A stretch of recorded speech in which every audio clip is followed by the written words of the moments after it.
साताऱ्यातील आपल्या होतकरू एक 8 तरुण गेले.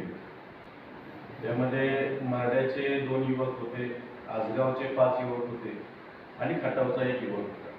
आणि हे 8ही तरुण छत्रपती शिवाजी महाराज आणि महामानव डॉक्टर बाबासाहेब आंबेडकर यांच्या विचारानं प्रेरित झाले होते. म्हणजे त्यांचा जर आपण इतिहास बघितला तर आपापल्या गावामध्ये जयंत्याच्या निमित्तानं वेगवेगळे उपक्रम साजरे करणे, गावातील लोकांना त्या उपक्रमाचा लाभ कशा पद्धतीने घेता येईल आणि त्याचा उपयोग ते चांगल्या पद्धतीने कसा करता येईल अशा पद्धतीनं एक आपापल्या गावामध्ये ते तरुण कार्यक्रम राबवणारे तरुण होते. आणि या 8 तरुणांच्या जाण्यानं आपल्या संपूर्ण जिल्ह्यावर एक शोककळा पसरली होती.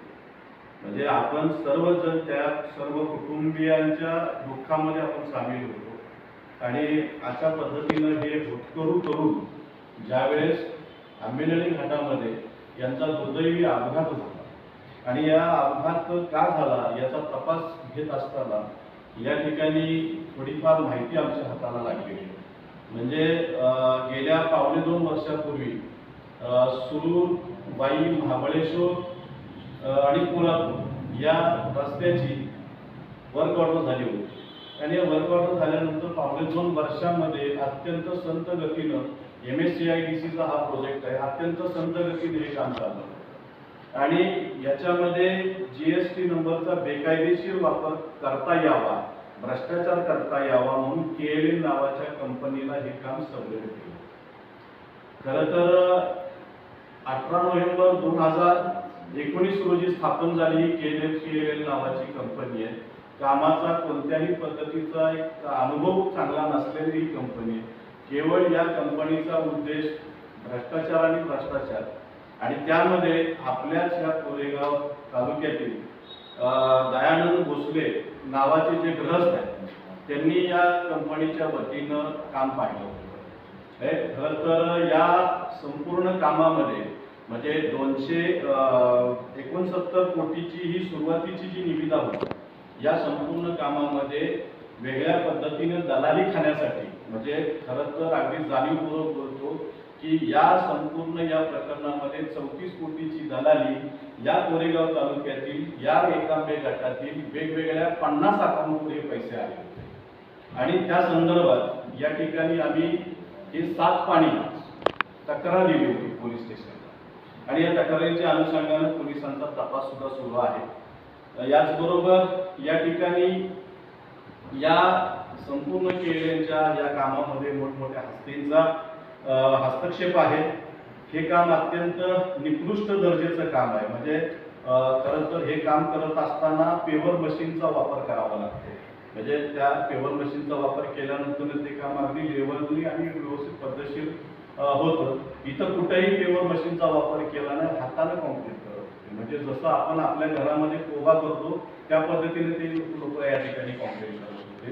या निकृष्ट दर्जाच्या कामामुळे वेळेत काम पूर्ण न झाल्यामुळे म्हणजे तुम्ही ही पाठीमागे दिलेल्या याच्यामध्ये पत्रामध्ये आपण जर बघितलं तर या अपघाताची शृंखला मी इथं दिली.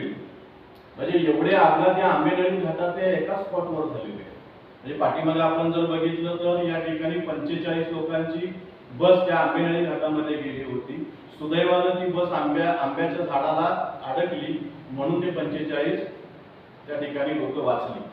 दुसरी घटना या ठिकाणी 32 प्रवासी घेऊन जाणारी बस अख्खी त्या आंबेनळी घाटामध्ये गेली होती. त्यात 33 होते आणि त्या 33 मधला एक इसम त्या झाडाला लटकल्यामुळे तो त्या ठिकाणी वाचला होता. बाईचं एक दाम्पत्य 2 व्हीलर सहित त्या ठिकाणी गेलं होतं. म्हणजे हे आपल्या सातारचे जे होतकरू तरुण होते 8 जण त्या नदीमध्ये कोसळले होते. त्यावेळेस त्या ठिकाणी कुठल्याही पद्धतीचा सुरक्षा कठडा नव्हता. या ठिकाणी ती ज्यावेळेस स्कॉर्पिओ खाली 1500 फूट खोल दरीमध्ये गेल्यानंतर आपली जी काही रेस्क्यू टीम होती ती रेस्क्यू टीम ज्यावेळेस त्या दरीमध्ये उतरली, त्या दरीमध्ये उतरल्यानंतर आपण जर बघितलं तर एक DL नावाची DL पासिंग वेरणा गाडी त्या ठिकाणी त्या गाडीच्या पूर्णपणे चिंध्या झाल्या होत्या. ती गाडी त्या ठिकाणी झाडामध्ये आढळून आली. बरं, इथं त्या अपघाताची कुठल्याही पद्धतीची नोंद नव्हती आणि या ठिकाणी त्या अपघातामध्ये किती लोक गेली, ती गाडी आली कुठून याचा आजपर्यंत कुठल्याही पद्धतीचा तपास लागला नाही. म्हणजे जर ते अपघातामध्ये ते मोबाईल टॉवरचं लोकेशन सापडलं नसतं, रेस्क्यू टीम खाली गेली नसती तर ही DL पासिंगची कार सुद्धा आढळली नसती. अशा कित्येक वाहनं त्या ठिकाणी त्या दरीत कोसळल्या असतात.